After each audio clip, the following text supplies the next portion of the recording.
On se lève de présent.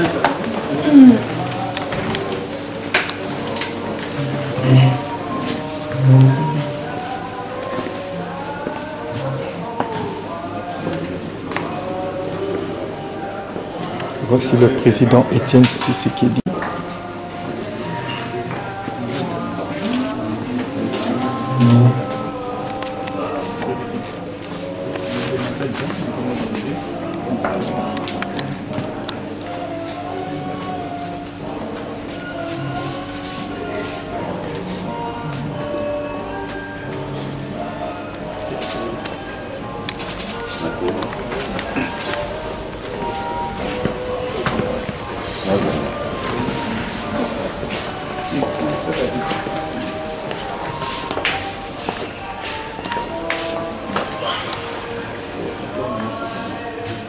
Voilà, je crois qu'on va peut-être faire un tour de table, là, présentation. Et puis bon, Freddy va peut-être parler au nom du groupe ou bien mettre. C'est mieux là. Je vais me permettre de présenter les gens. Oui. Excellence, merci d'avoir fait peut-être les outils dans l'espoir. Et peut-être un job trop chargé. Donc on vient de tenir une conférence de presse au Presse Club belge ici. Parce que nous avons mis en place depuis le 14 novembre 2014 une plateforme qui regroupe tous les opposants africains. Comme on avait fait avec la MPP. Donc, il s'appelle l'Initiative panafricaine pour la défense de la démocratie. Parce que comme on avait constaté que tous les pays africains, surtout dans la sous-région, traversent presque les mêmes problèmes, les mêmes difficultés, c'est pourquoi on s'était regroupé avec 16 pays africains pour mettre en place cette structure.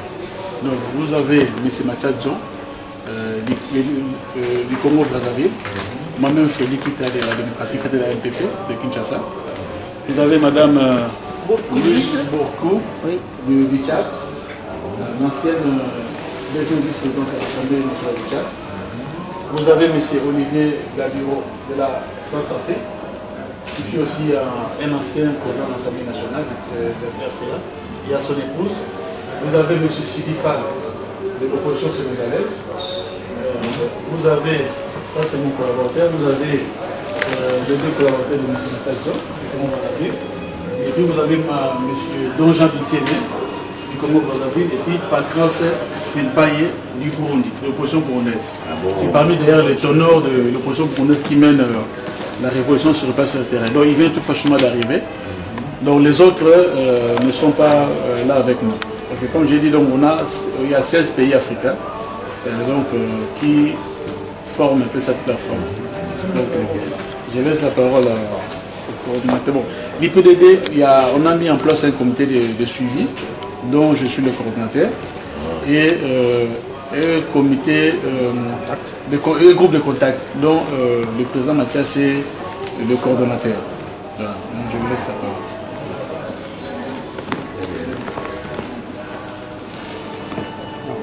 Merci beaucoup de nous avoir reçus.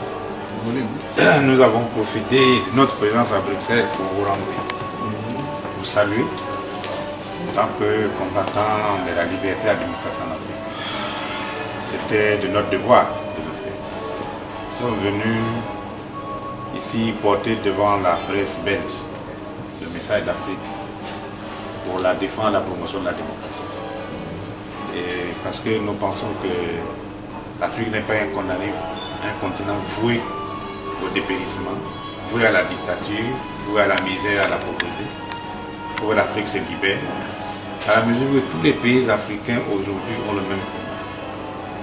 C'est retrouver la liberté du choix de leurs dirigeants. Nous avons constaté ces derniers temps, et ce n'est pas à vous que je vais apprendre ça, ces derniers temps, tous les chefs d'État africains, soit ils se sont imposés par les coups d'État militaires, soit ils sont imposés par les tricheries électorales. Mais quand ils arrivent, alors ils ne veulent plus partir à la fin de leur mandat, ils veulent se maintenir en utilisant la force, en utilisant la ruse, les tricheries électorales. Et ces derniers temps, c'est devenu d'abord des consultations, des partis, pour ne rien faire et ensuite proclamer que voilà la population est d'accord. Non, alors que les populations ne sont pas d'accord. voilà la situation sur laquelle nous pensons que tous les pays africains doivent se retrouver dans cette perspective-là pour dire à l'opinion internationale, aux yeux du monde, que non, ça ce n'est pas la même.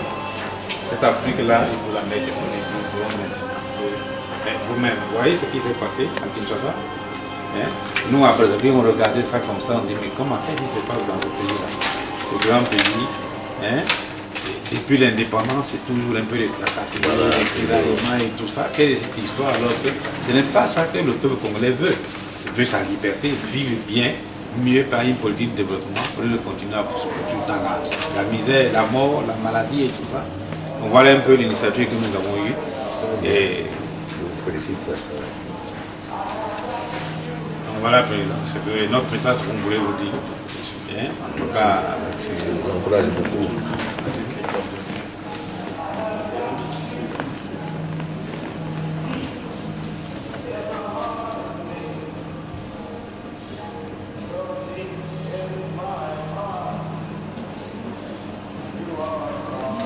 Je ne sais pas si un autre veut prendre la parole pour le Burundi, par exemple, avec tous les événements qui se passent.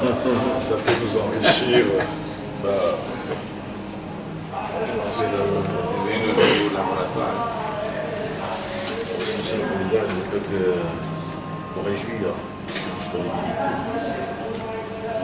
Et surtout, en classe. On reconnaît en vous un grand combattant de la liberté de la démocratie, un homme qui tient à l'idéal. Malheureusement, les hommes qui de notre continent aujourd'hui, cet idéal de démocratie, cet idéal de liberté, ça devient de plus en plus le calais de leurs soucis. Le vertu de la démocratie, c'est de bien en vrai mot. Chez nous, au Burundi, plus d'ailleurs, la situation est explosive. Nous avons un président qui veut rester à perpétuité au pouvoir. Il y a le peuple qui, depuis le 26 avril, a décidé de dire non à un troisième mandat du président Nkurunziza. Alors malheureusement, les conséquences, il est en train de réprimer toute une population dans le sang. Il a canardé toute la presse privée. Aujourd'hui, on n'a plus de presse privée au Burundi. Les journalistes, ils ont tous pris leur large, ils sont pour l'essentiel à Kigali. Les opposants, ils ont pris le large, ils sont dans les pays limitrophes. Et puis il y a des populations nombreuses de civils qui sont réfugiés au Congo, à l'Est, au Rwanda, en Tanzanie. Alors la difficulté qui se pose avec la crise au Burundi, la menace qu'il a, c'est qu'il y a un embrasement de toute la région, spécialement sur l'Est du Congo. Parce que nous avons une partie de l'armée qui est détruite, l'armée qui est complètement détruite, et une armée qui s'enfuit avec les armes. Et malheureusement, on les envoie chez vous, à l'est du Congo, alors qu'on avait pensé que le Congo allait avoir un répit. Alors c'est pour vous dire que si la situation telle qu'elle se présente devait déboucher sur une guerre civile, ce qui a au moins 80% de chances qu'il y ait une guerre civile, c'est pour vous dire que toute la région sera en difficulté. Donc même les élections les difficultés qui sont les vôtres au niveau du Congo, au niveau de son troisième mandat qui risque aussi d'être un problème pour le Congo, risque d'être évacué pour céder la place à une guerre civile qui va être imposée par un président populaire. Alors là, je pense que certaines organisations régionales, les chefs d'État de la région, sont à pied d'œuvre pour chercher une solution afin d'éviter cette déflagration. Donc nous, au niveau de l'épidémie, on est en train de crier très fort, essayer d'alerter le maximum de gens possible, pour qu'on puisse prendre des sanctions. Parce que dans tout cela, ce qui pose problème, c'est cette impunité. Les gens, les chefs d'État, ils restent au pouvoir, ils tuent les gens, on ferme les yeux. Et aujourd'hui, le moment est venu de demander des sanctions très sévères. C'est la seule façon d'arrêter donc cette escalade. Voilà très exactement le tableau sombre qui est le nôtre au Burundi. Vous qui devez avoir incarné l'adresse, le contact extrêmement important. Si par exemple vous pouvez rencontrer quelqu'un, dites-le que les Burundais ont besoin d'être aidés. Les Burundais, ça devient une menace. Vous appelez une menace pour tout le monde. Il faut commencer ici. Et ça vous saurez rappeler vous Ah non, non, non, non. La deuxième fois que j'ai même été à Dar es Salaam, c'était pour un sommet. On m'a interdit d'entrer à Dar es Salaam parce que on m'a dit que j'étais une menace contre le président. Donc je ne peux pas entrer dans la capitale, c'était dans la sommet. C'est tout compliqué. J'ai demandé à Mathias de me prendre chez lui, mais là aussi, je ne sais pas. Mais là-bas, c'est pareil. Ça vaut toujours. Les chances de mieux pousser. Président, le problème ici, c'est comme vous l'avez connu, comme vous avez toujours dit, le problème de l'Afrique. Il faut que nous arrivions à régler le problème central de l'élection.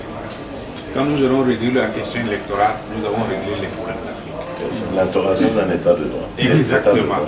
L'état de droit et les Africains auront maintenant la liberté de choisir leur dirigeant librement. Et c'est ça à quoi nous voulons arriver. On en a parlé à côté, je te rappelle. C'est ça notre problème. Il faut la liberté, il faut qu'on arrive à régler les questions électorales. On ne peut pas imposer indéfiniment les dirigeants dont les Africains, les peuples ne veulent pas à la tête de l'église. Et ça ne peut que créer frustration et des déchirements comme au Burundi. Qui pouvaient penser qu'au Burundi allait avoir ça. On s'est réveillé un bon matin et le peuple dans la rue. Et ça va arriver à tous les pays. Il n'y a pas un Camerounais par loin, non, il n'a pas pu prendre l'avion. Donc, mais on est en train de préparer une assemblée générale au mois de septembre à Paris. Donc ils seront tous là. Parce qu'il y a aussi la Côte d'Ivoire. Et puis les trois Guinées.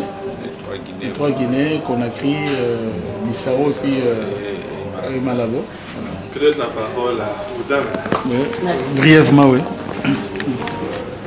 Merci, Monsieur le Président. Moi, c'est un honneur de vous rencontrer et de vous voir physiquement aujourd'hui devant moi. Je remercie l'organisation. Parce que j'ai toujours talonné vos expériences. J'ai toujours cherché à vous connaître. Parce que vous m'avez épaté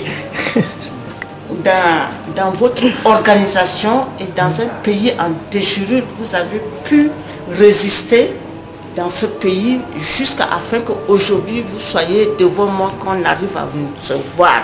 Je vous remercie et je vous souhaite une santé de fer pour que la lutte continue. Vraiment, je vous dis en tant que mère, en tant que sœur, en tant qu'épouse, je demande la bénédiction de Dieu pour vous parce que j'étais au lycée quand je vous suivais. Et aujourd'hui, vous êtes en face de moi, je suis du Tchad et je suis chef de parti politique. J'ai osé, avec les pesanteurs culturels, les tabous du Tchad, j'ai brisé pour créer mon propre parti politique et je suis en exil depuis 15 ans. Parce que Déby ne veut pas me voir au Tchad, je le dérange. Merci, Monsieur le Président. Nous avons aussi quelqu'un de la Centrafrique, M. Olivier Gabriel, qui vient d'ailleurs de parler centrafricain. Je ne sais pas si il a un petit mot pour vous. Le Président, nous nous réjouissons de vous rencontrer pour représenter un monument politique pour l'Afrique. Vous savez que c'est toute l'Afrique qui vous suit, qui a suivi vos expériences, qui a suivi votre marche politique, votre constance politique. Et c'est une expérience que l'Afrique doit suivre si elle veut s'épanouir réellement. Et donc pour nous c'est un honneur, comme l'a dit ma sœur du Tchad. C'est un honneur et également une joie parce que nous voyons, nous avons l'habitude de vous voir dans les médias. Mais la situation que nous vivons, même si elle n'est pas totalement identique à celle que vous connaissez, c'est presque la même. oui. C'est la même nature. C'est la même. En Centrafrique, n'est plus un État. Et donc là aujourd'hui, je reviens du forum. D'abord, je vis en France, simplement parce qu'à un moment donné, le simple fait de m'avoir vu saluer le conseiller du président français, parce qu'il me connaissait à Bangui quand j'étais maire, tout de suite on a vu, on a trouvé que s'ils le saluent, s'ils se connaissent, donc des déductions. Alors on m'envoie un message sanglant en convoquant mon neveu qui a été assassiné et dont le corps a été déposé devant ma villa avec un mot. Donc pour cette raison, j'étais obligé de rester longtemps ici. Et comme je ne pouvais pas rester les bras croisés face à la situation de mon pays, j'ai organisé les Centrafricains de France pour qu'on réfléchisse sur la situation. Nous avons, depuis 2013, proposé qu'il y ait un forum et que toutes les forces vives se réunissent.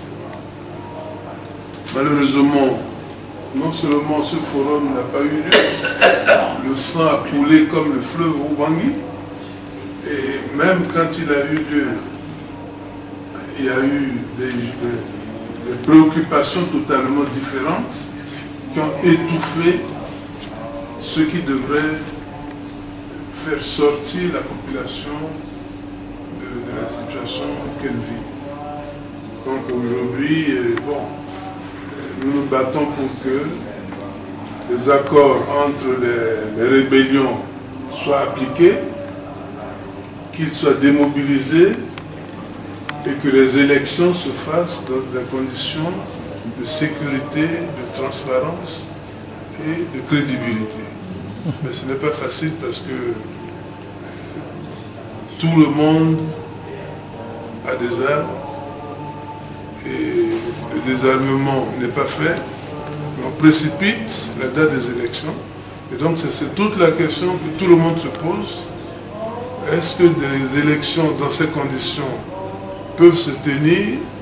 Est-ce qu'avant les élections, des actions spécifiques vont se faire pour désarmer? Et si ces élections se font, est-ce qu'elles ne peuvent pas créer d'autres crises? Donc voilà toute la question que nous nous posons. Mais nous avons l'espoir que le pays, avec les différentes actions, le pays puisse aller vers la paix, vers le retour de la sécurité pour se reconstruire. Voilà, Monsieur le Président, en gros, la situation de la République centrafricaine.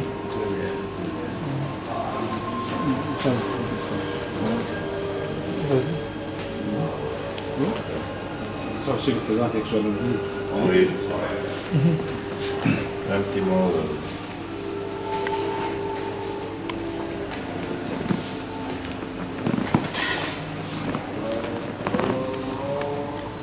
Un petit mot. Je vais dire quelque chose.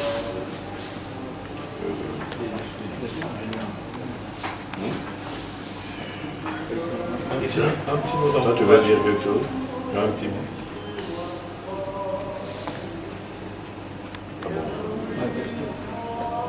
Tous ceux qui se sont référés à mon combat,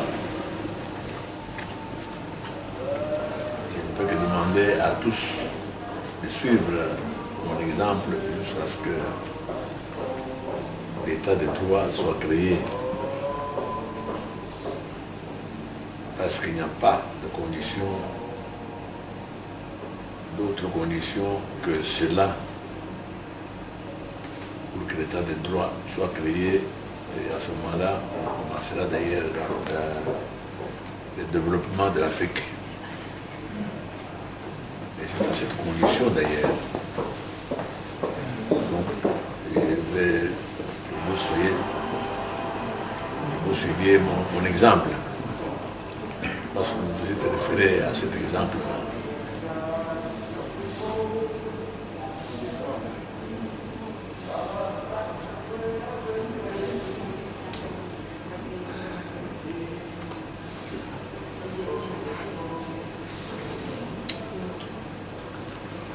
Je crois que le président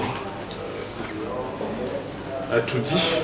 Je ne sais pas s'il y a d'autres suggestions avant de vous laisser. Non, si le président a parlé, c'est que nous avons clôturé. Tout ce que nous pouvons dire, c'est remercier le président et lui demander la route, puisque la première d'entre nous, beaucoup doivent repartir à Paris. Donc, lui demander la route. Moi, je vais à Paris, après je repars au Congo, chez Caspi. pour suivre ce qui se passe là-bas. Ah oui, ça c'est sûr, c'est vigilant. Sur les deux manières, c'est des consultations. Les deux là font la même chose. Kabila et Sassou, c'est la même chose. Consultation à domicile, l'autre. Ils se connaissent bien.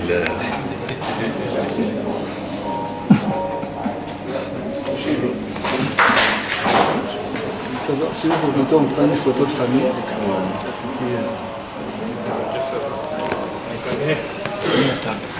Je vous laisse.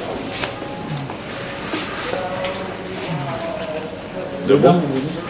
Vous voulez faire debout? Debout. Non, allez-y. Bon, vous pouvez rester assis. C'est comme vous voulez. Je vais tenir la chaise comme ça.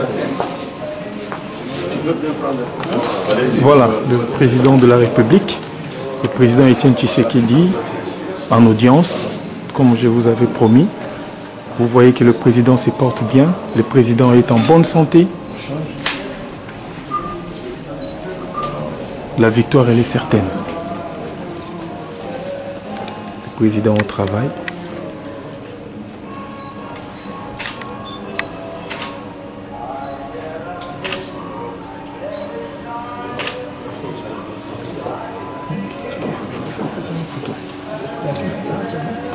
Je vais prendre des photos. Là, je vais arrêter la caméra.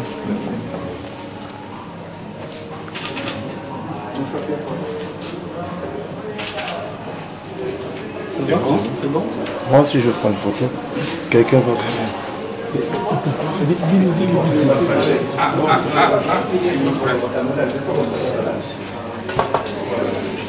bon,